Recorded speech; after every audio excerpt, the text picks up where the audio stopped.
একই এখানের আগে থেকে একই অবস্থা, এদের এই অবস্থা কে করলো কে? যদি আমার সন্দেহ খুব বেশি ভুল না হয় তাহলে এদের এই অবস্থা পচাই করেছে। হ্যাঁ, পচা করেছে এই অবস্থা, কিন্তু এখনো কোথায়? এ মা, এই সমস্ত লন্ডভন্ড অবস্থা কে করলো? এ কি, আমার সোনা মানিকটা ওখানে পড়ে রয়েছে কেন? কোন ওলাও তোর এই অবস্থা করলো? আতকুড়োর বেটা আমার মানিকটার কি অবস্থা করলো? সালা ঢেমনে চিদি, সে সালা তোর ফোন মারার পিছনে তোর মানিকেরই হাত রয়েছে রে, চুদ মারানি। তাই সে অত সোনা মানিক মারিও না, ঠিক আছে? সে নয়, হ্যাঁ, সেই সমস্ত বিষয় নিয়ে আমরা হসপিটালে আলোচনা করছিলাম, আর নিঃসন্দেহে পচামান আমাদের কথা শুনে ফেলেছে। আর সেই কথাগুলো শোনা মাত্র নিঃসন্দেহে হসপিটাল থেকে পালিয়ে এখানে এসে তোর কেলিয়ে মেরে গাঁড় ভেঙে দিয়েছে। আর সেটা তুই নিশ্চয়ই সচক্ষে দেখতেই পাচ্ছিস। ও ছোট ভাই আমার দেখবে কি করে? ওর মন বলা কিছু আছে নাকি? হ্যাঁ দাদু, তুমি একদম ঠিক কথা বলেছো। ওর কাছে ওর নিজের গাঁটটাই সব, শুধু কোন রকম ওর কাছে কেউ একজন এসে ওর গাঁটটা মেরে দিতে পারলে ওটাই ওর আরাম।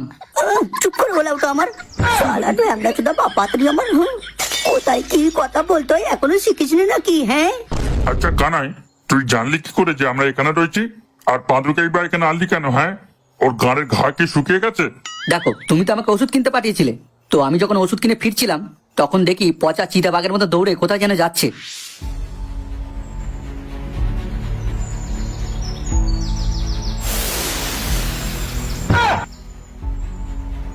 আরে ওটা পচা ছিল না? এইরকম ভাবে চিতাবাঘের মতো দৌড়ে কোথায় গেল? দেখতে হচ্ছে তো। এবার যার জন্য ওষুধ কিনে নিয়ে যাচ্ছি তাকে যদি দৌড়দৌড়ি করতে দেখি তাহলে তো মনে সন্দেহ জাগবে, তাই না? তো সেই জন্য আমি ওর পিছু নিয়ে এসে দেখি পচার এক আলাদাই খুংখার রূপ। এই কাজটা তোরা একবার সালতে দে, তাহলে আমাদের জন্য একটা আলাদা করে জায়গা হয়ে যাবে ভাই।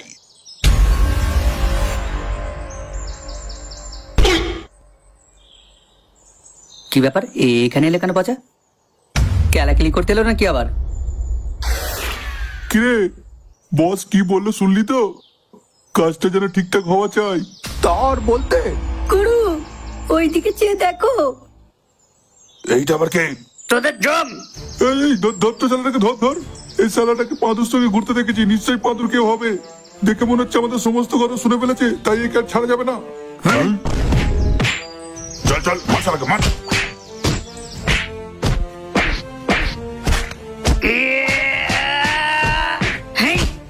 ও বাবা, এই গান মেরেছে, তোলে আমরা ক্যালাকেলি করতে শুরু করে দিল।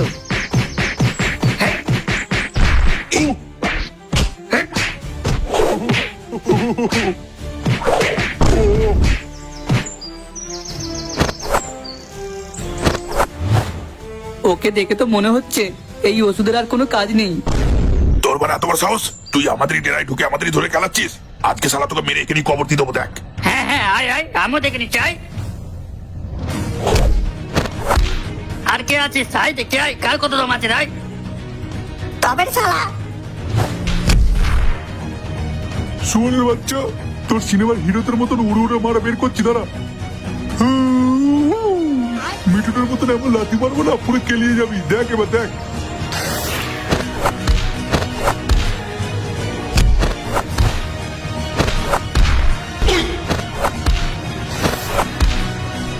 আহারে, আমি না জেনে বুঝে পচাটাকে কতটাই না কষ্ট দিয়েছি, কিন্তু আমার কিছুই করার ছিল না ভাই। এই পচা এখন কোথায়, তোরা কেউ কিছু বলতে পারবি? সে আমি জানি, ও এখন সে কোথায় থাকতে পারে বা কোথায় আছে।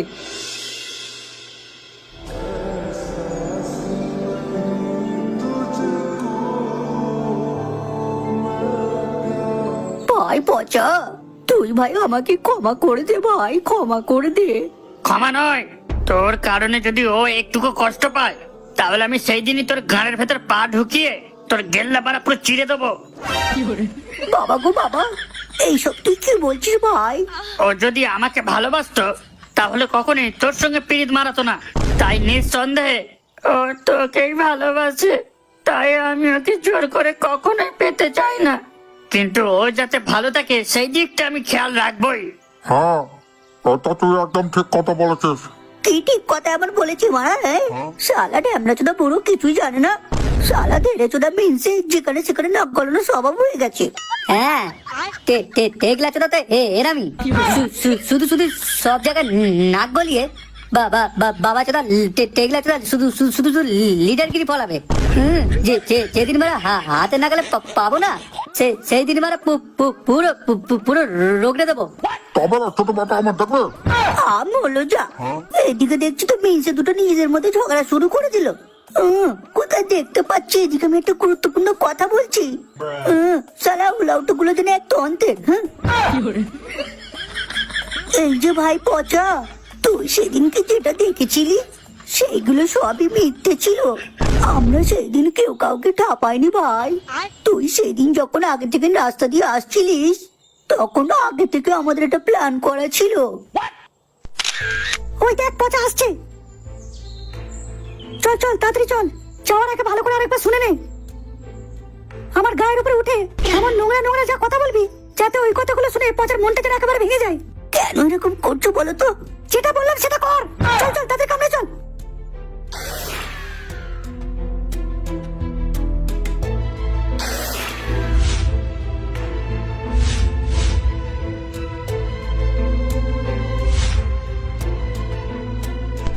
দেখ ভাই, এইটা করার জন্য আমাকে তোর গার্লফ্রেন্ড টাকা দিয়েছিল। এবারে তোর গার্লফ্রেন্ড ওটা আমাকে কেন করতে বলেছে সেটা আমি কিন্তু জানি না। সে শুয়ার বাচ্চা আমার, সে তুই টাকার বিনিময়ে অন্যজনের মন ভাঙতে রাজি, তাই তো? এ মা, সে চুপ। না না। সে এবার বিনা টাকাতে আমরা সবাই মিলে তোর গাঁড় ভাঙবো কেমন দেখ।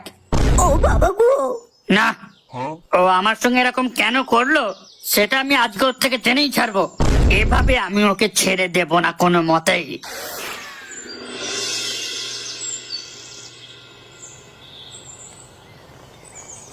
একি এসব এখানে কি হচ্ছে? নতুন করে আবার কি নাটক শুরু করেছো তুমি? কি হলো? আমার কথা তোমার কানে যাচ্ছে না নাকি? হ্যাঁ, তুমি আমার সঙ্গে এটা কেন করলে? হ্যাঁ, কেন করলে? শুধু শুধু একটা মিথ্যা নাটক সাজিয়ে কেন তুমি আমায় তোমায় ঘৃণা করতে বাধ্য করালে? কি হলো? চুপ করে আছো কেন? উত্তর দাও। বাবা, ও আর কোনোদিনও কিছু বলতেই পারবে না বাবা। বলতে পারবে না মানে? রাখো তোমাদের মিথ্যা নাটক। আমি জানি ও আমাকে নিয়ে আবারও কোনো একটা গেম খেলার চেষ্টা করছে। এর আগে ও আমার সঙ্গে এরকমই গেম খেলেছে, কিন্তু সেটা আমি বুঝতে পারিনি একটু। তাই এবার ওর ফাঁদা জালে আমি আর পা দেবো না, আর ওকে ছেড়ে দেবো না। এই ওটো বলছি, ওটো।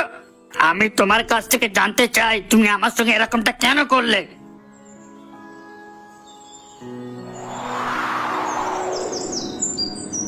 কি হলো? কথাটা কানে যাচ্ছে না?